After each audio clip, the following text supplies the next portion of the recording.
Physiquement active, on est un réseau de partenaires qui existe depuis plus de 10 ans.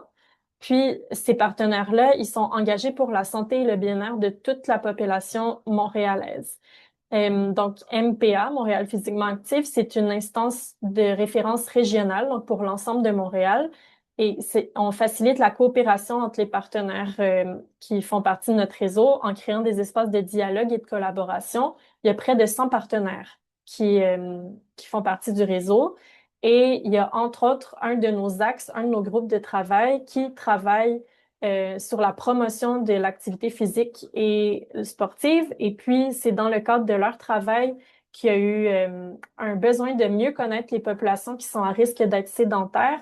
Et il y a eu de l'information qui a été soulevée pendant ce groupe de travail-là par rapport au fait qu'on manquait peut-être de données sur les groupes des tout-petits, donc 0,5 ans montréalais. Et c'est donc pourquoi le projet du portrait 0,5 ans montréalais.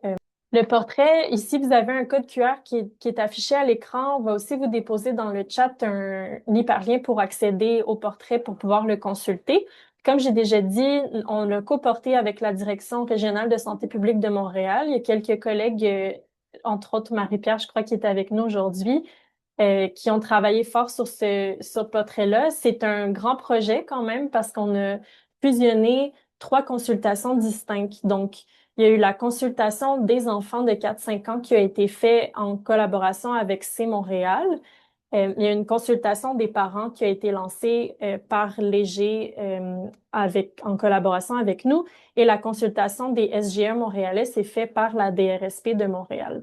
Donc, on a eu 3 types de données sur comment les habitudes de vie de ces enfants-là peuvent être vécues autant dans le milieu familial que dans les milieux de garde. Puis, dans le portrait, on fait parler ces données-là ensemble. Et puis, comme je disais, ça répond à un manque de données sur le territoire montréalais. Donc, on a quand même consulté près de 300 milieux, en fait, plus de 300 familles et près de 400 milieux de garde qui ont répondu à l'appel, mais on est consciente que pour avoir un portrait vraiment plus près de la réalité, ça va prendre de le réitérer avec encore plus de gens qui répondent aux consultations. Donc, c'est une première pour ce portrait-là, puis on souhaite éventuellement poursuivre avec plus de données pour avoir une meilleure idée de ce qui se passe à Montréal. Donc voilà pour le portrait. Quelques données intéressantes que j'ai fait ressortir ici. Elles se trouvent toutes sur des infographies. Donc vous voyez à la droite de l'écran ce document qui est très visuel, qui est en fait une synthèse du portrait dont je viens de vous parler, qui est aussi disponible sur notre site web. Puis aujourd'hui, on veut faire ressortir quelques données qui vont faire un lien avec l'expertise de Marie-Christine et Mylène. Données intéressantes par rapport à l'hiver, en fait. Donc, on voit ici à l'écran que pendant l'hiver, il y a 71 pardon, % des SGE qui sortent au moins une fois par jour versus 94% en été.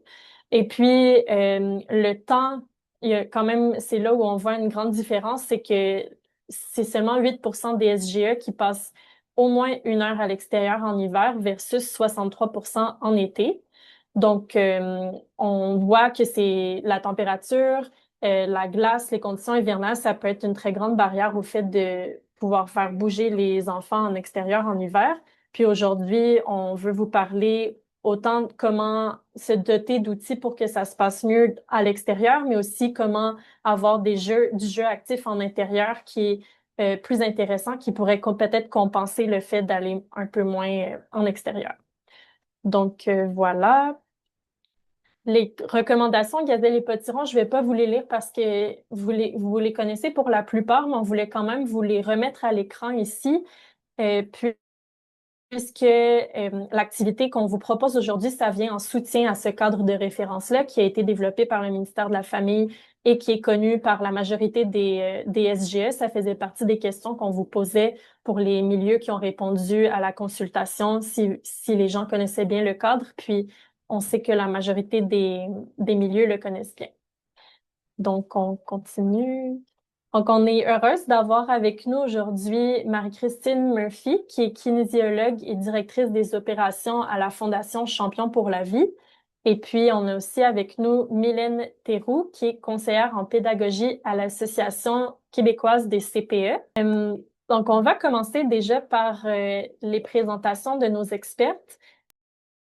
Merci là, d'être parmi nous aujourd'hui pour venir parler là, des ateliers des portraits des 0-5 ans.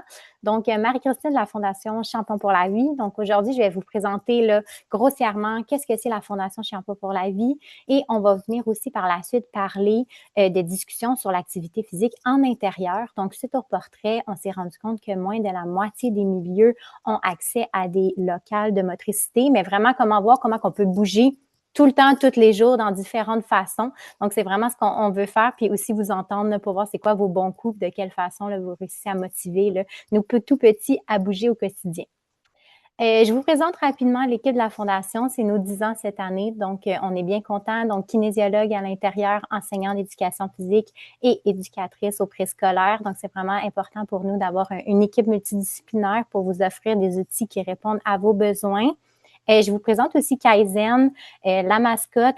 Pourquoi je la présente? Parce que Kaizen, ça veut dire en japonais en continuelle amélioration.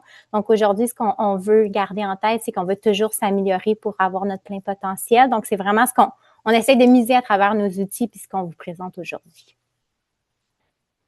La Fondation Champion pour la vie, c'est un organisme de bienfaisance qui a pour objectif d'aider les enfants à bouger, mais plus précisément à développer leurs compétences. Donc, on parle d'habileté motrice, mais avec leur confiance et la motivation. Donc, on veut vraiment s'assurer que tous les enfants ont vraiment dans leur sac à dos là, vraiment la confiance, la motivation pour être actifs toute la vie.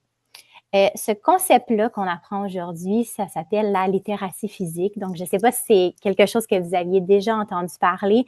C'est des choses qu'on connaît, mais c'est vraiment un concept qu'on met en continuum qu'on appelle la littératie physique. Donc, on veut s'assurer au niveau des enfants de développer les compétences.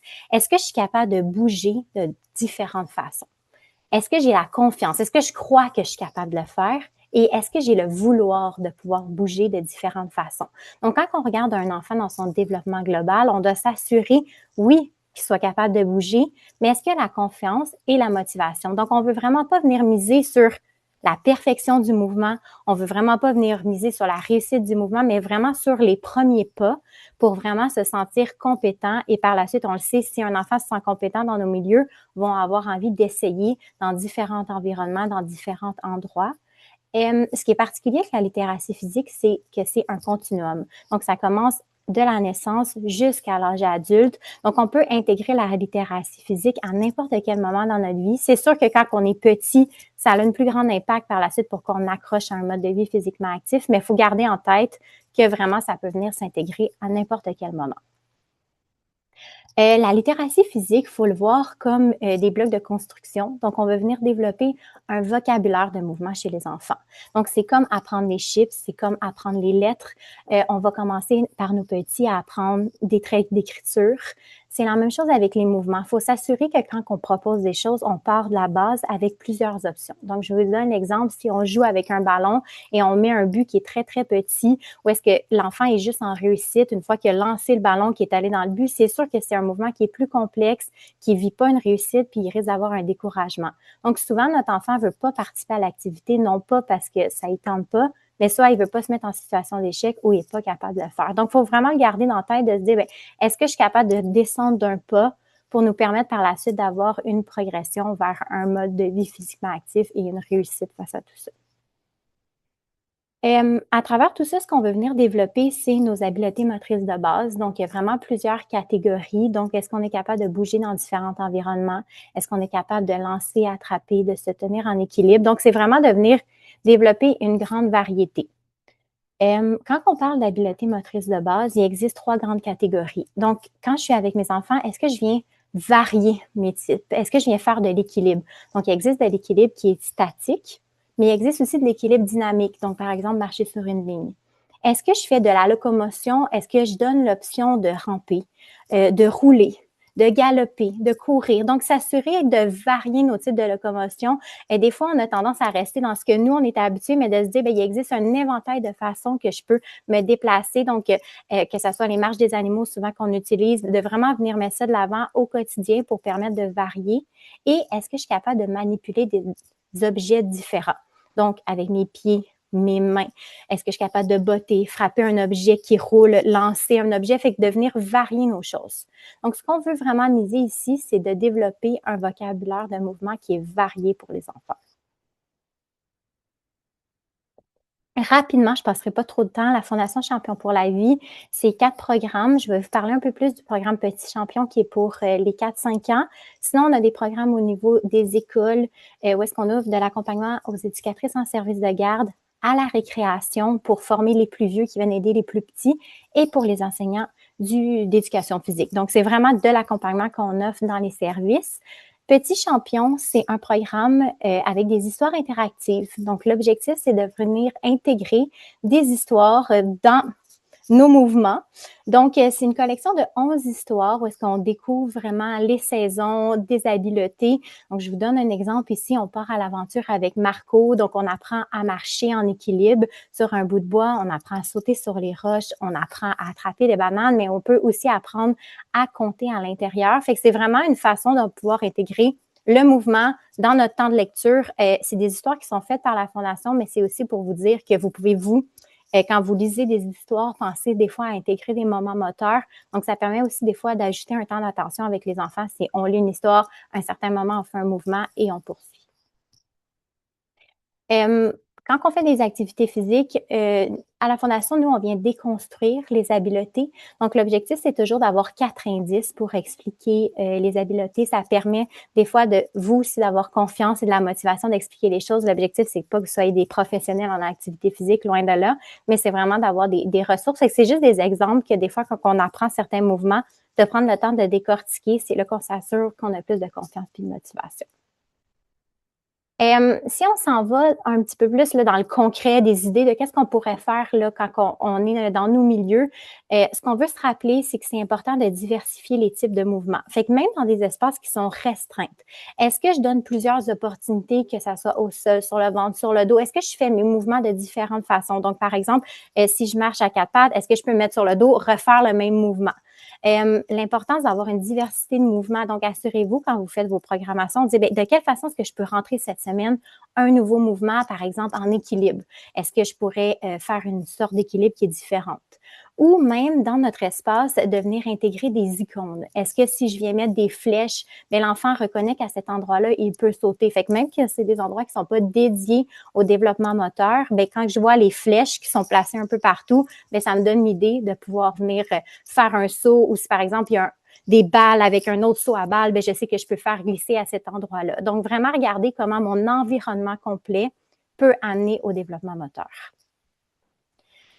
On veut penser aussi à intégrer du mouvement dans la routine. Donc, c'est peut-être des choses que vous connaissez déjà, mais vraiment aujourd'hui, l'objectif, c'est de vous redonner des idées. Des fois, là, on raccroche une idée qu'on avait déjà entendue. Est-ce qu'on pense à faire des transitions qui sont dynamiques? Donc, est-ce que je marche, je saute, je danse quand que, par exemple, je vais aller remplir la bouteille d'eau? Ou est-ce que je crée un corridor moteur? Si, par exemple, à la salle de bain, cette semaine, on met une nouille, puis il faut passer sur un tapis à 4 pattes pour se rendre jusqu'à la salle de bain. Ou si, par exemple, on met des têtes par terre, où est-ce que je dois sauter? Donc, de venir à chaque semaine changer de quelle façon je dois me rendre à un espace. Donc, on vient ajouter un temps moteur. Comme on parlait tantôt, tout ce qui est chansons à gestes, des histoires motrices. Donc, on combine notre imagination, nos mouvements dans des choses qu'on fait déjà. Il ne faut pas négliger aussi le temps. 10 minutes, c'est suffisant pour apprendre des habiletés motrices. Là. Donc, à certains endroits, là, puis même 10 minutes, c'est beaucoup. Là, ça pourrait être moins que ça là, pour vraiment vous permettre. Fait que dites-vous pas, faut que j'aille un grand temps, un grand espace, n'importe où, n'importe quand, qu'on soit assis sur notre chaise, de juste lever les bras avant de manger, faire une routine. C'est quelque chose qu'on peut intégrer. Et aussi utiliser du matériel du quotidien. Donc, ça ne demande pas d'acheter des nouvelles choses, avoir du matériel supplémentaire. Donc, juste marcher sur des coussins, je travaille mon équilibre. C'est vraiment un autre monde. Si j'ai des foulards, les enfants arrivent avec des foulards, est-ce qu'on peut les utiliser pour lancer et attraper des rubans qu'on vient poser au sol? Donc, c'est vraiment de venir, là, c'est ça, utiliser des choses qui sont au quotidien. Et la clé de tout ça, c'est la répétition. Donc, faut pas négliger la répétition. Plus on fait un mouvement, plus il va y avoir des connexions au cerveau, plus ça va nous amener vers d'autres mouvements. Donc, c'est vraiment important de s'assurer qu'on refasse les choses. C'est la clé. c'est de miser sur le plaisir. Je vous apprends rien, mais plus un enfant va développer du plaisir à travers son activité, plus il va avoir envie de s'améliorer. Si, par exemple, aujourd'hui, vous avez appris à gambader à l'intérieur, mais que vous sortez à l'extérieur, c'est le même mouvement, mais dans un environnement différent, avec une surface différente. Fait que pensez-y qu'on peut refaire à plusieurs endroits, de plusieurs façons, le même mouvement, puis ça rend service aux enfants où est-ce qu'il va y avoir plusieurs connexions qui vont se faire au niveau du cerveau. Si on revient à la littératie physique qu'on a parlé au début, vraiment, ce qu'on veut se rappeler dans nos interventions, c'est de toujours partir de la base pour offrir des progressions. C'est mieux de partir par quelque chose qui est plus facile puis ajouter des choses que passer par quelque chose qui est trop difficile où est-ce qu'on va briser la confiance et la motivation. Et on veut respecter le rythme de chacun. Donc, c'est sûr que d'offrir des parcours qui sont différents, d'avoir de la variété parce qu'on le sait, nos petits se développent pas au même rythme, se développent pas de la même façon. Fait que c'est important de laisser ce moment-là où est-ce que les enfants peuvent se développer à chacun à leur façon. Encourager le plaisir plus que la performance. Donc, si par exemple, on le joue à lancer, à attraper un ballon, de ne pas tout le temps dire bravo quand l'enfant réussit à attraper le ballon. S'il a, par exemple, juste mis les mains devant, bien, la mission est accomplie. Il a compris que quand on doit attraper un ballon, je dois mettre les mains devant, le ramener proche de moi. Donc, de s'assurer qu'on mise sur le mouvement global plus que sur la performance de « Hey, tu as réussi à faire un but, tu as réussi à faire ça ». Fait qu'on veut y aller plus large pour pas qu'on ait un sentiment tout le temps de réussite qui est associé à un mouvement parfait. Parce que, entre vous et moi, même nous, on n'est pas parfait là, dans nos développements moteurs. Fait qu'il faut vraiment s'enlever ça de la tête. On veut offrir des choix. Donc, si vous avez des ballons de différentes grosseurs, vous pouvez les sortir dans votre espace. Ça va permettre aussi aux enfants d'aller par eux-mêmes chercher le ballon qu'ils ont envie de jouer avec, qu'ils ont envie d'essayer. Puis peut-être que le ballon qui est plus difficile à attraper, bien, cette fois-là, ça ne sera pas ça. Mais si on répète la chose, bien, ça se peut que de semaine en semaine, ait envie d'aller utiliser ce ballon-là. Et la dernière chose, éduquer, informer l'entourage de l'enfant. C'est sûr que quand on parle de littératie physique, d'expliquer aux parents qu'on ne mise pas sur la performance, que c'est vraiment sur le plaisir, d'amener ce côté-là, de déconstruire où est-ce que on veut vraiment avoir un mouvement parfait, que c'est plus d'avoir un plaisir dans l'environnement. Je pense que ça rend service là, à tout le monde. Donc, c'est pas mal ça pour ma présentation. Hélène Théroux, je suis conseillère en pédagogie à l'Association québécoise des centres de la petite enfance.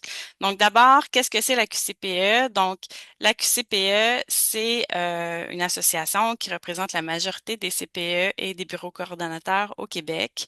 On a un rôle de représentation au niveau politique. Souvent, on va faire des représentations pour essayer d'influencer ou du moins de participer à des décisions qui vont dans le bien-être et le bon déroulement des services de garde au Québec. Puis enfin, on soutient avec des services variés dans divers départements, notamment en pédagogie.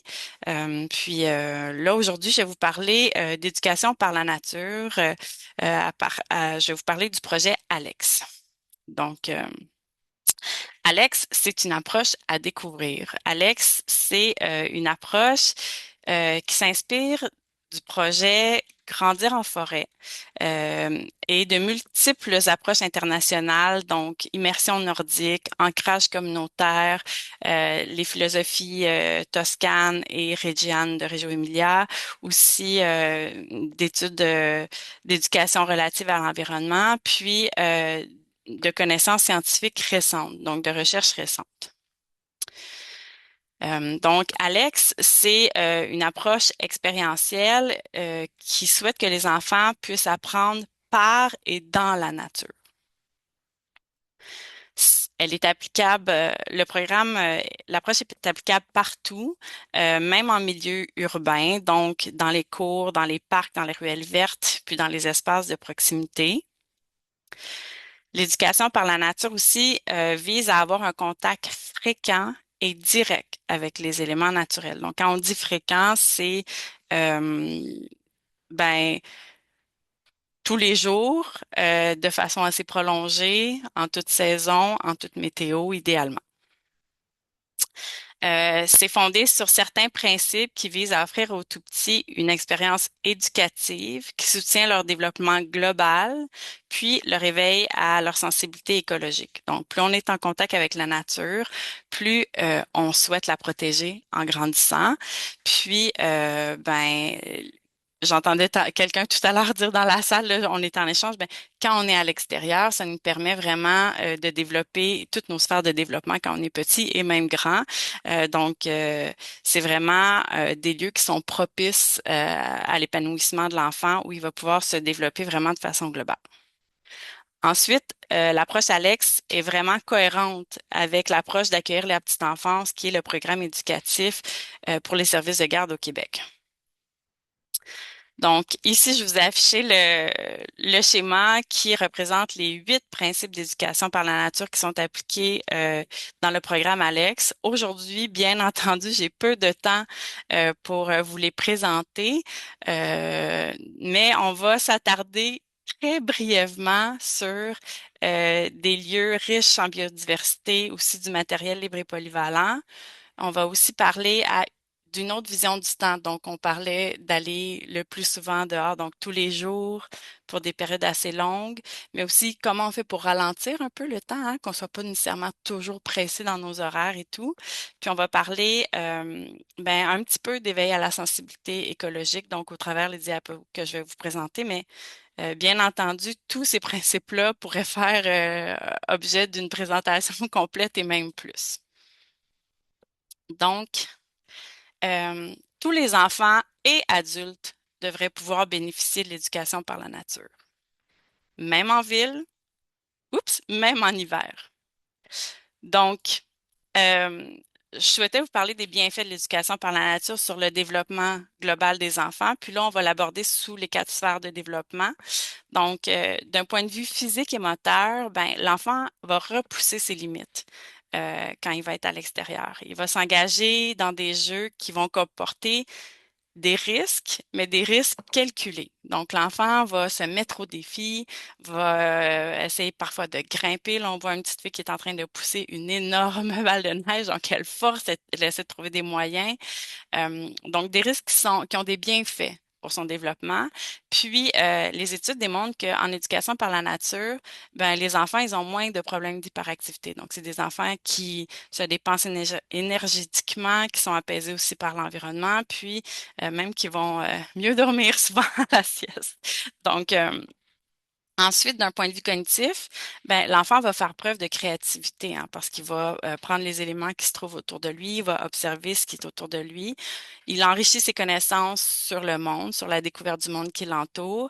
Il va développer aussi ses fonctions exécutives, donc sa mémoire, son attention, sa façon de planifier ses actions. Puis, on voit qu'il développe des habiletés mathématiques. Donc, ici, on voit un enfant qui est en train d'utiliser une petite scie en hiver pour construire des choses probablement pour effectuer un projet. Ensuite, d'un point de vue social et affectif, l'enfant y acquiert une connaissance et une confiance en lui, hein, parce que, comme je disais, il se met au défi, mais aussi, ils vont aussi souvent travailler avec leur père. Donc, il va faire preuve d'autorégulation, d'affirmation dans son individualité. Il va développer aussi des comportements qui sont prosociaux et de l'empathie. Donc, on observe vraiment une diminution des conflits quand les enfants sont en jeu à l'extérieur. D'un point de vue langagier, l'enfant va développer un discours narratif, donc il va raconter ce qu'il voit, il va poser des questions, il va être curieux, il va développer des compétences langagières orales et des prémices aux apprentissages en lecture et à l'écriture. Tout ça, c'est supporté, bien sûr, par la recherche. Donc, il y a aussi des bienfaits pour le personnel éducateur. Donc, en plein air, les personnes éducatrices constatent des interactions plus authentiques et apaisantes avec les enfants. Donc, l'éducation par la nature leur offre davantage de temps pour observer, soutenir les apprentissages et s'appuyer sur les forces et les intérêts de chacun. Donc, à l'extérieur, elle a moins besoin de gérer son local. Elle est plus avec les enfants, en présence des enfants. Donc, elle note aussi, comme je disais tout à l'heure, une diminution des conflits qui crée une atmosphère d'accompagnement qui est plus douce, agréable et moins stressante pour tous. Donc, les gens, autant les éducatrices que les enfants, se sentent plus apaisés lorsqu'ils jouent à l'extérieur. Toutefois, en milieu urbain, on rencontre quelques défis. Notamment, on a souvent des superficies réduites des aires de jeu, intérieures et extérieures. Il va y avoir une absence d'aires de jeu. Parfois, il y a des milieux qui ont des absences d'aires de jeu extérieures adjacentes. On va avoir plus de bruit, un petit peu plus de pollution atmosphérique aussi. Les partages des aires de jeu puis milieux naturels sont aussi avec d'autres gens dans la population. Donc, on va retrouver des fois d'autres milieux de garde, mais aussi ben, les citoyens, il y a certains milieux aussi où il y a des sans-abri, tout ça. Donc, on a ces limites-là. Il y a aussi l'accès aux espaces naturels qui est peut-être moins fréquent. Espaces naturels, on parle d'espaces qui n'ont pas été modifiés ou changés par l'humain, là. Il y a aussi l'accès aux installations sanitaires. Donc, on n'a pas des blocs sanitaires qui sont nécessairement partout. Il y a aussi parfois les déplacements qui causent certains enjeux. Donc, est-ce qu'on est à côté d'un grand boulevard? Est-ce qu'on doit traverser, c'est ça, des rues qui sont passantes? Est-ce que les trottoirs sont sécuritaires? Donc, la sécurité, la distance, le coût, l'horaire vont présenter certaines limites. Puis, il va aussi avoir les inquiétudes, les préoccupations ou la méconnaissance de certains parents.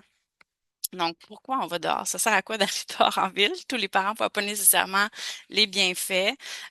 Au niveau des vêtements aussi, des fois, il y a des enfants ou des familles qui vont être moins bien équipés. Donc, c'est un défi, la collaboration pour que les enfants soient bien habillés ou aient accès à des vêtements.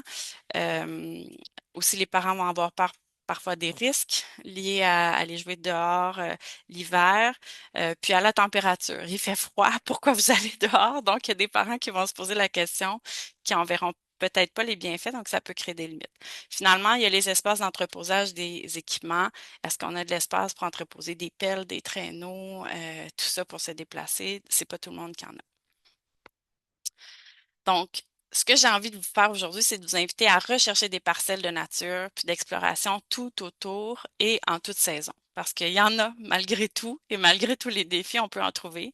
Alors, je vous invite à aller faire du repérage d'espace à proximité parce qu'on n'a pas besoin d'aller en pleine forêt pour faire de l'éducation par la nature. La nature, elle est partout autour de nous, même en ville.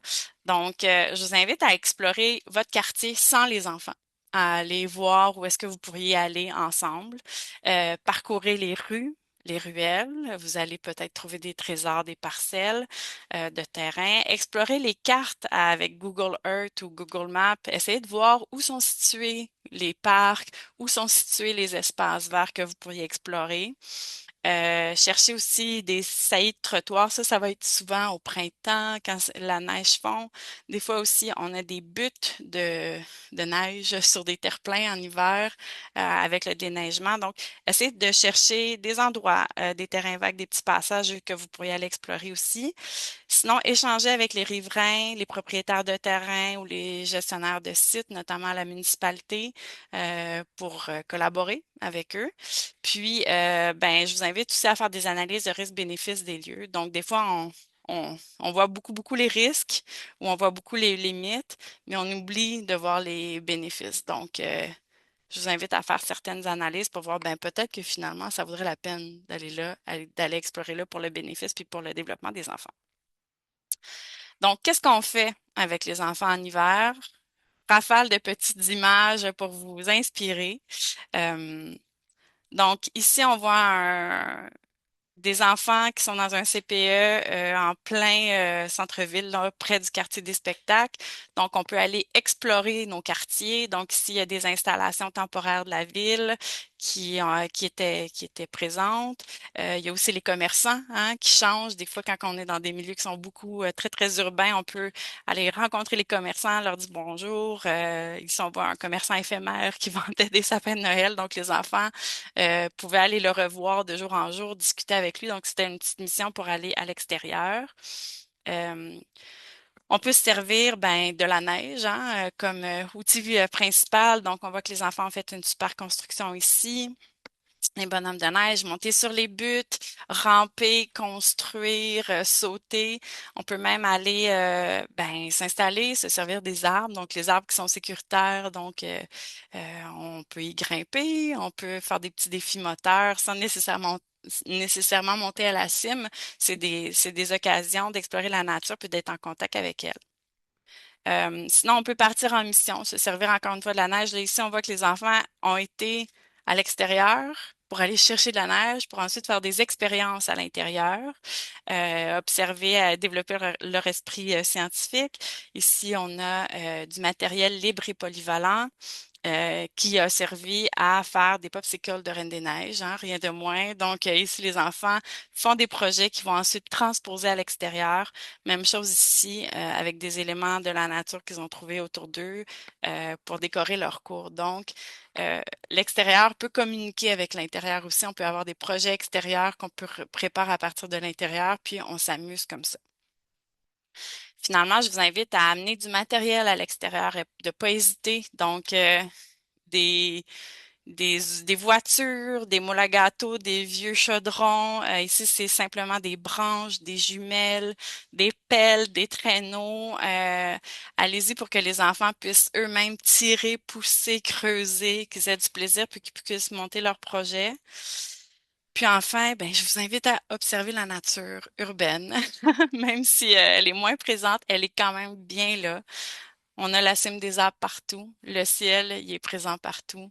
On peut chercher, gars, ici, vous voyez, là, dans dans ma première image, on voit un petit oiseau. Donc, on peut chercher les oiseaux, s'amuser à les identifier, chercher qui sont. Même chose pour les traces. Il y a des traces d'animaux partout dans les parcs, sur les trottoirs, les chiens, les écureuils, les traces de nos bottes aussi, essayer de les identifier, les associer. Le givre, hein, après le verglas, peut-être qu'on n'ira pas très loin pour éviter de tomber, mais on peut quand même essayer d'aller explorer les alentours pour admirer la beauté de l'hiver. Puis là, même des flocons, tout simplement, hein. On peut, avec des loupes, aller observer la nature autour de nous. Donc voilà, j'ai envie de vous dire, embrassez l'hiver, allez jouer dehors le plus longtemps possible, le plus souvent possible. Puis ben voilà, c'est ce qui m'a fait à ma présentation. Euh, puis je vais passer la parole à Sophie, mais si vous avez envie, j'aurais aussi peut-être même des petits moyens de thermorégulation pour vous amener à aller dehors plus longtemps si vous le désirez, à vous partager en discussion. Parfait. Ben, en fait, j'allais dire, Mylène, si tu veux prendre tout de suite je sais pas combien de minutes ça te prendrait pour les partager, mais tu pourrais le prendre. Je pourrais, ok, Oui. parfait. Ben, tu sais, quand on va dehors l'hiver, j'ai envie de vous partager certains moyens de thermorégulation. Donc, d'abord, mais vous, les éducatrices, vous devez être confortable quand vous allez dehors. Souvent, on pense aux enfants, mais souvent, c'est les éducatrices qui sont pas bien aussi, qui sont pressées, qui ont hâte de rentrer. Donc, prévoyez-vous des équipements qui sont adéquats. Vous pouvez mettre des équipements qui sont multicouches pour être confortable. Ensuite, s'assurer de bien manger, bien s'hydrater. Si vous partez un petit peu plus loin, vous pouvez apporter des breuvages chauds dans un thermos que vous allez pouvoir partager avec les enfants. Sinon, il y a toujours l'idée de partir avec une bouillotte dans un sac isotherme où les enfants peuvent se mettre les petites mains puis se réchauffer quand on est au parc, quand ils en ont besoin. Sinon, des fois, tu sais, les paires de bottes qui ont été portées par deux, trois, quatre frères et sœurs, un moyen de leur donner une durée de vie qui est un petit peu plus longue pour que les enfants aient plus chaud aux pieds, on connaît tout le monde les barquettes de styromousse là, pour les fruits et légumes et parfois aussi pour la viande, là. Donc, découper une petite semelle en styrofoam pour mettre dans le fond de la botte, ça isole, c'est simple, ça coûte rien, ça isole puis ça permet à la botte d'être plus confortable. Euh, donc, ça, c'est quelques exemples, mais c'est ça. Je vous encourage même à passer le plus de temps possible, là, même prendre des collations à l'extérieur quand vous le pouvez. Puis voilà, les petits gants Mm. aussi en dessous des mitaines.